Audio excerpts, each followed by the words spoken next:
Hey guys, welcome back to the Game Time Discussions. I'm Cameron Selby, and we're going to be breaking down the Week 8 Showdown slate between the Minnesota Vikings and the Los Angeles Chargers.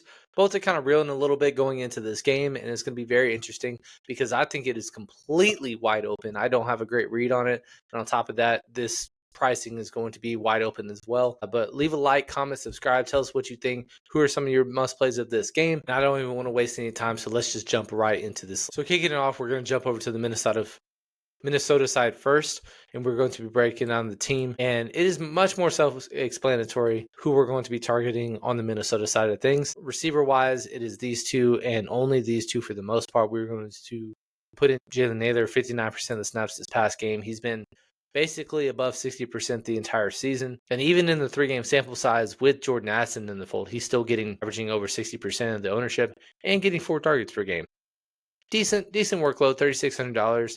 Pricing is really tough, below 4,000. Once again, there's not a ton of obvious value plays, but they are the names in the pool. We really thought Adam Thielen was going to be traded over there and make a name for himself. I'm not even going to put him in the pool because I'm not even going to click on his name because I don't even know if I consider him in the pool. He has not eclipsed more than 5 fantasy points this year. He just doesn't have a ton of upside, and the one game he's gone above 15 yards was without Jordan Addison in the fold.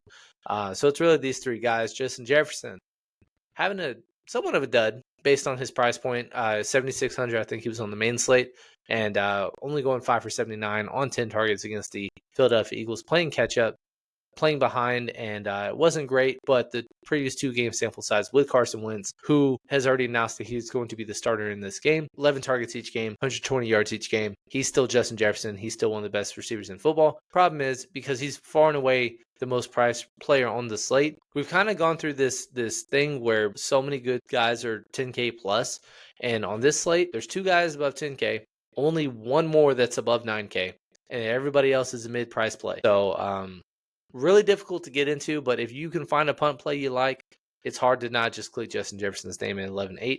Jordan Addison, 3 straight strong games again with Carson Wentz at the fold. Went for over 100 yards in his first game back. This game, I think there was some kind of team role that he broke, so he wasn't on the field for a couple of the first possessions, but catches the game-winning touchdown, goes 5 for 41 and score. And then this past week, he was the main beneficiary or target getter in the comeback effort against the Philadelphia Eagles, going 9 for 128 is pretty impressive. So him being 7,400, I'm kind of surprised at the price point. I think it's going to be really easy for him to be one of the more popular Vikings because I think people are just going to easily be able to click on his name. If you want to add the others non-receiver Minnesota players to talk about, we need to talk about Jordan Mason. We need to talk about Aaron Jones. He might be back. TJ Hawkinson. And if you want to go down here, Xavier Scott, questionable. He's been limited, but also if Aaron Jones is back, he was not even going to be close to the player pool anyway. Josh Oliver, 45% of the snaps in each of the last 2 games. He caught a touchdown 2 games this year, and basically only 1 game he's had more than 1 target. So he's 2,400. Hard to get behind. These guys are pretty much it. Jordan Mason, it's not a PPR back, and it basically is game script oriented or dependent. $8,600 is usually pretty reasonable for a starting running back. If Aaron Jones is out, it's hard to not think about him, but it's just a weird pricing point. You wish you could see more pass catching upside, and he's just kind of been okay. Outside of the Cincinnati game where he went for over 102 touchdowns, hasn't eclipsed 14 fantasy points, and I don't think a less than 14 fantasy point game will get it done at this price tag. Aaron Jones, though, did return to practice. They're all estimated practice reports on short weeks like this, but they did activate him, designate him to return from injury, and it just comes down to whether or not he does get activated. And he's a name to keep an eye on because if he's out, Xavier Scott, I guess, or if both of them are out, I guess Cam Akers is in the pool. But if he's in, then it's just that makes me feel even better about fading a Jordan Mason. I think it'll just go back to somewhat of a split, a 60-40 split. I just don't expect it to work out a ton. TJ Hawkinson has been just kind of steady. There was a touchdown that got overturned this past game, but he had a season best 9 targets. Once again, going into a game where he's just modestly priced, he's kind of right there, and I think a lot of people might overlook him a little bit just because he hasn't had a wow game, but he's just been kind of being fine for the most part for the Minnesota Vikings. And then Carson Wentz, just wanted to break him down really quickly. 4-game sample size as a starter for the Minnesota Vikings, has gone at least 14 fantasy points in every game. They are not afraid to give him some passing volume. 2 of the last 3 in games that they were trailing had over 40 passing attempts, had over 300 yards. He does have interception possibilities as well. But if he's involved multiple touchdowns and getting 300 yards, 26 fantasy points will definitely get you there on this slate. Is this going to be a slate like last week where Joe Flacco and Rodgers, we thought it's a good idea to go no quarterback, and them combining for 7 touchdowns and averaging 300 yards per quarterback? I don't know if it'll be like that once again. But Carson Wentz, 9,000, he's kind of by himself in terms of price point. And you know exactly who he's throwing it to, the big three for the Minnesota Vikings. So $9,000, not too terrible. He'll be the quarterback once again this week. Going to the Chargers, it's much harder just because everybody's kind of the same price, and it's pretty tough to discuss getting that much. But for the pass catchers, we'll talk about each of them. Basically, all 3 of these guys up top, and I'll tell you this every week because it's going to be frustrating if you want to invest in the Chargers. I don't know who's going off every week. It's going to be make or break every single week. Justin Herbert has had a couple of rough game stretch. He did break out of that, go for 420 yards in garbage time against the Colts when they were just trailing by 3 scores most of the second half. Getting 3 touchdowns, 400 yards, 33 fantasy points. That was very annoying that he went off that much in a game where it had no exposure to the Chargers. But Quinn Johnston, back-to-back duds somewhat. Did catch a touchdown, but that was salvaging his day because 2 for 30 was the worst of the bunch by a mile. And we thought after back-to-back 7 target games, then increasing to 13 and 10, he did get injured and missed week 6 with a hamstring injury. But at the same time, we thought he would be elevated to where he's going to be a consistent mainstay as a low-end wide receiver 2, high-end flex week in and week out. Keenan Allen has been more of the consistent name in that regard. A couple of these where he didn't have big games, not catching touchdowns. He's had 4 touchdowns through 7 weeks. And basically by far his best game of the season, 31 fantasy points this past week.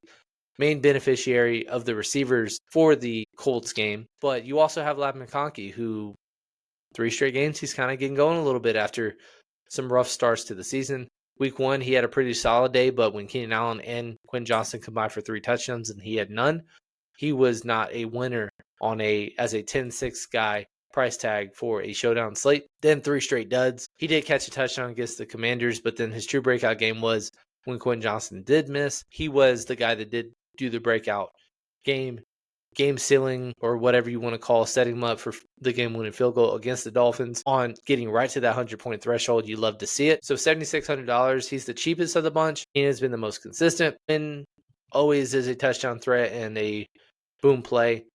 I think a healthy strategy is you're going to be having to play 2 of them and just kind of go from there. But also, Rondé Gadsden arrived, I guess. Each of the last 2 games, at least 75% of the snaps. 17 targets in the last 2 games. Had 68 yards in week 6. And then 164 yards as a rookie tight end and a touchdown this past week against the Colts. $5,800. They're going to see that big performance this past week. He's going to be very highly owned. And it'll just be to each of their own if you want to believe in investing in him. I will say tight ends have been very, very profitable on showdowns this year so far. So it could be more of the same this week if you wanted to include him in some of your Charger builds. Trey Harris starting to kind of get more snaps and looks. This week 6 sample size, which was by far his best opportunity game, snap share game of the season, was without Quinn Johnston. With him this past week, still had a season best when all 3 of the top receivers are playing with 43% of the snaps. He's still not really getting enough for me to be in love with him, but he's going to be lower owned. I don't really know who's going to be if there's even going to be a chalky play below 4K, but he's in the pool for sure. And maybe he'll be one involved on the score and a low owned play that you can be easily overweight to 1 out of 3 builds. And it'll work out for you. But then mainly, like I said, the big guy is just Justin Herbert. Brought him up earlier, but 3 straight duds, then big breakout performance this past week. His best fantasy day of the season, even though it was all for naught essentially because the game was just out of hand. But he's the guy I think it's hard to not build around this week. It's really easy to afford his pass catching options, and you really just kind of make things work. If you fit in one of the quarterbacks, I don't think it's a must to have double quarterback in. It's really hard to fit in double quarterback plus a bunch of their favorite pass catchers without having to punt somewhere. But it's just worth noting. Running back wise, Kamani Vidal, after a big week 6 performance. We didn't know. I stayed away from that when they were both 5,000 on the main slate because I didn't know who's going to break out against one of the better matchups in terms of fantasy production against a position. And it was Kamani, who had 138 all-purpose yards, a receiving touchdown, 26 fantasy points, whereas Hassan Haskins didn't really work out. Well, it was a bad matchup. It was a bad game script, bad matchup, and he just was a huge dud this past week. Got 7.5, 5 targets is fairly respectable, but he just couldn't get going because they were just playing from behind very early, and it just never got better. So in a game that is either at least closer or they're playing from ahead, it's a more positive environment. 7,000 for your most opportunity running back. It's a very reasonable price point to afford. Hassan Haskins officially doubtful with a hamstring injury. He left the game after just 3 touches this past week. 33% of the snaps. They played 64%. And then Nyheim Hines played 1 snap. So basically, this is going to be an 80% snap share day for Kamani. And if there's any other snaps that are taking place, it's probably going to be Nyheim Hines. Welcome back to Showdown relevance. I guess it's Nyheim Miller Hines now. Has not had any stats this year. He was the guy elevated from the practice squad this past week. If and when Hassan Haskins misses, whoever is the backup running back, Jarrett Patterson, former college player that used to go for 200 yards a game way back when. You got Amar Johnson, if you know who that is. And then Nyheim Hines, I'm assuming because he was the one that was elevated this past week, played 1 snap. He's $200. So putting him in at $200 will make a lot of things work. I'll do some looks with that as well, since we can now kind of go with the fact or notion that Hassan will miss this game. And that might be the obvious way to go about things if you're trying to go a bunch of high and then way down low to a minimum price running back. That's pretty fun. So I'm going to stop sharing my screen. We'll go through some of our must plays, fades, game scripts, and all that fun stuff. Both me and M agree the must play this week is Justin Herbert. 10-4, I think, is just too cheap. I'm surprised that there's only 2 guys on the entire slate that is above $9,000. And so it's going to be easy to click on his name. He's going to be very popular, but just very easy to build around. It just depends on how you want to do it. I cannot sell you one way or the other between the next 3 guys in terms of his receivers, who will be the guys to go off. I'm probably going to get it wrong, but it's really hard to not just click his name at 10-4. Fades. I'm going to say the fade is going to be Jordan Mason at 86. It's a game script that I don't know necessarily how it will turn out or play out, but I just don't love the pass catching upside. It's a weird price point at 8,600 when every skill player after Justin Jefferson and him are below 8K. And I'd rather just kind of load up on the pass catchers than take the chance on Jordan Mason, especially if Aaron Jones is going to be back in the fold. Them activating his window and saying that he practiced on Tuesday is at least enough of a sign to where he could truly play.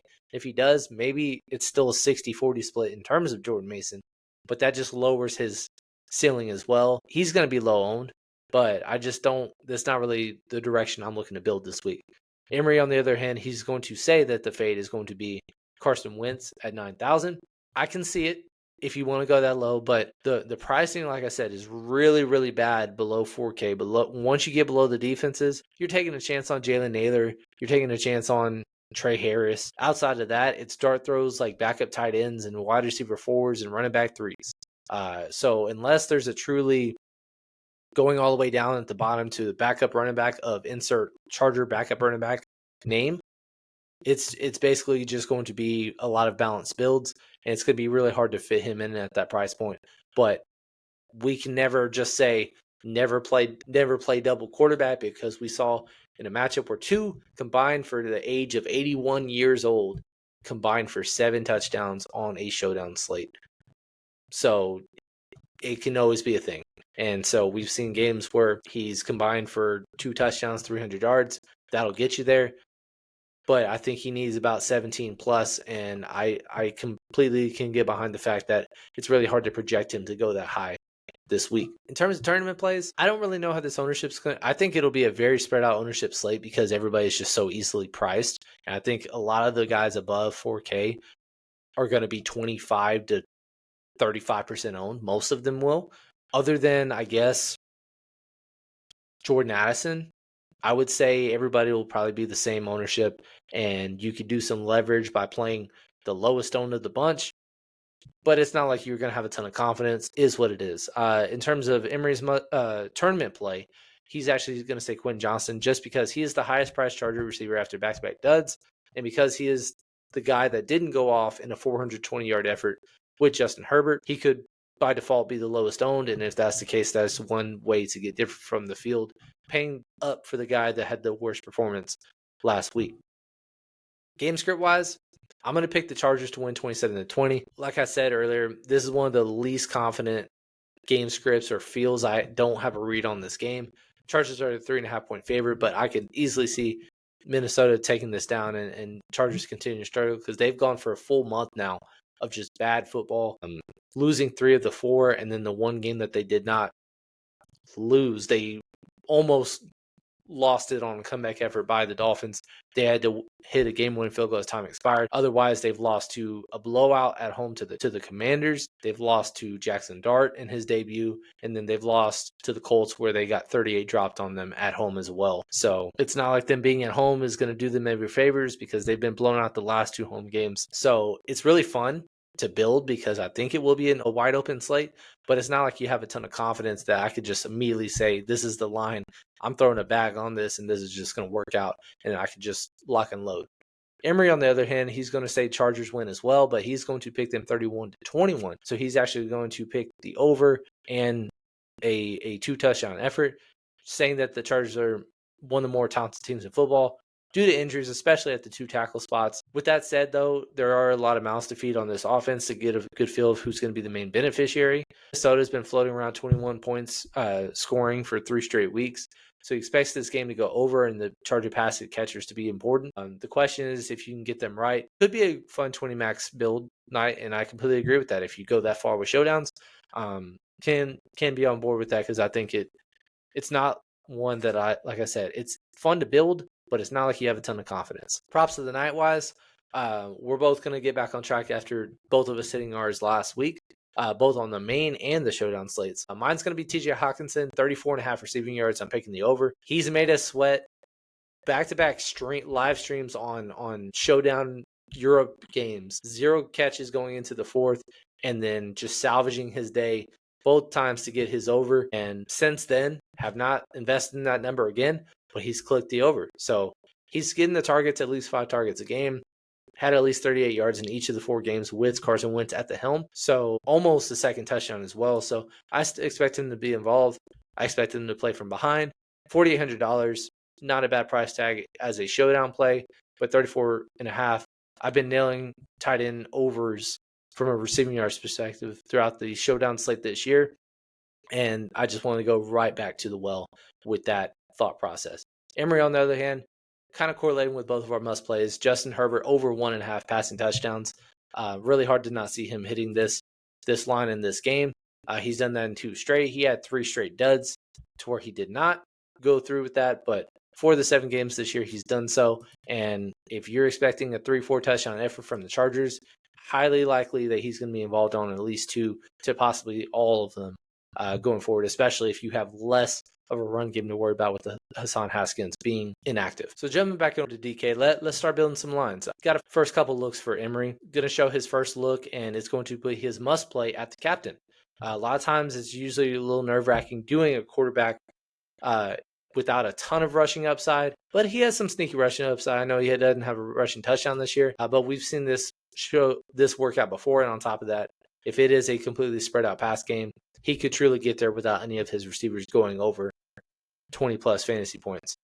He's going to correlate with all 3 of them though, which I think will be a little different approach because I don't expect a lot of people to just jam all 3 in. I expect them to pick 2, maybe go down to a tight end, plug in the running back, or make it a balanced build with a 3-3 Minnesota and Chargers. But his last 2 guys in, it's really hard to not click on Jordan Addison at 30 or 7,400 after his 3 straight strong efforts with Carson Wentz. And then last guy in, Jalen Naylor, 3,600. Zeroed out. Again, Jalen Naylor getting a decent amount of snaps. Last game getting 59%. Before that, he's been at least 60% in every game this year. Even when Jordan Addison's in, he's still getting on the field. So $3,600, probably one of the easier clicks if you have to go below 4K. But again, it's not a high upside, you would think, because the one time he did catch a touchdown, he only caught for 2 yards. Hasn't been over 10 fantasy points in any game. But 6 or 7 fantasy points at that price point can still be more than fine if you nail the others. Going his contrarian route, similar to what I said about tight ends working out on showdown slates. He wants to do a look where we go Oronde Gadsden and look at his pass catching upside. Again, if he's got that kind of upside, $5,800, pretty freaking reasonable. He is going to be highly owned in the flex, I would anticipate. I don't know how many people are going to flock to him at captain, though. With that said, that's going to be a way that he does get all the way up to Justin Jefferson, putting in Justin Herbert as well. And then the next guy's in. You can afford any receiver, but he's going with Quentin Johnston in this look. And then the last two guys in, same exact guys with Jalen Naylor, Jordan Addison. Specifically in this build, if you wanted to go down from Quentin Johnston to a Lad McConkey, that affords you enough for a defense. But that's pretty much it. Otherwise, it's going to be the same build. Just have some salary remainder. I'm going to do a build with Justin Herbert, but I want to put in Kamani Vidal if he is going to flirt with 80 to 90% of the snaps. I think 7,000 for somebody that's going to get 90%. Had at least four targets in each of the game sample size of him as a starter. Last week was a bad game script. You'd expect a better game script in this one. And so with that said, 7,000 is a little too cheap. I also want to put Oronde in, and I'm going to pick a receiver. Doesn't matter who. Let's put it in the middle with Keenan Allen, since I don't know how much he's going to be clicked on, at least in this video. Last guy's in, you can go kicker, and then you can go a Jordan Mason. If you didn't believe in my fade of him, go with that as a 4-2. It's really hard, like I said, to not click on Jordan Addison's main name. And if you did that, you can go all the way down. You could leave some salary at this point because you do have all the mid-tier guys. But the problem is it's a 5-1 build, and I don't know if this is necessarily the game that you want to go 5-1 build. But you could do that. You could go all the way up. Click on two receivers. I think one of the more popular ways people are going to build is going to go two of these guys, two of the three between Ladd, Keenan, Quentin, Justin Herbert as well, bringing back Jordan Addison, and then going last guy in, whether that's one of the defenses. If you went down at captain, you could afford a TJ Hawkinson or either kicker, which I think this could be a kicker slate as well. Let's say we think Ladd's going to be the same safe guy to play. Let's put him at captain. I think a mid-tier captain could work on this slate, and then that's enough to fit a Gadsden. Or if you wanted to leave some salary on the table, you can go with either kicker. Both of them have had big games. Reichert, I think, coming off a 5 field goal game, against Philly. And then Cameron Dicker has also had multiple successes this year with the 5 field goal game the week prior as well. That's on the board. I also want to do a build where I think it'll be a little different, but I want to try to fit some Justin Jefferson because it's not like a spot that I want to fade him. It's just a spot that's just really gross pricing wise. But doing this, you afford it just enough for, let's say by default, it's Nyheim Hines is the guy that spells Kamani Vidal. Let's say Jim Harbaugh doesn't want to go a 90-10 split and Nyheim gets involved. He's been a pass catcher before as well. So $200, leave some salary on the table, but you get the high-end captain. You get a pass catcher. I'd probably like to get two if I had that preference. Going double running back for the Chargers and Jordan Addison as well. If you didn't want Jordan Addison, then you can go up to Ladd McConkey in this specific build. Or you can go down to,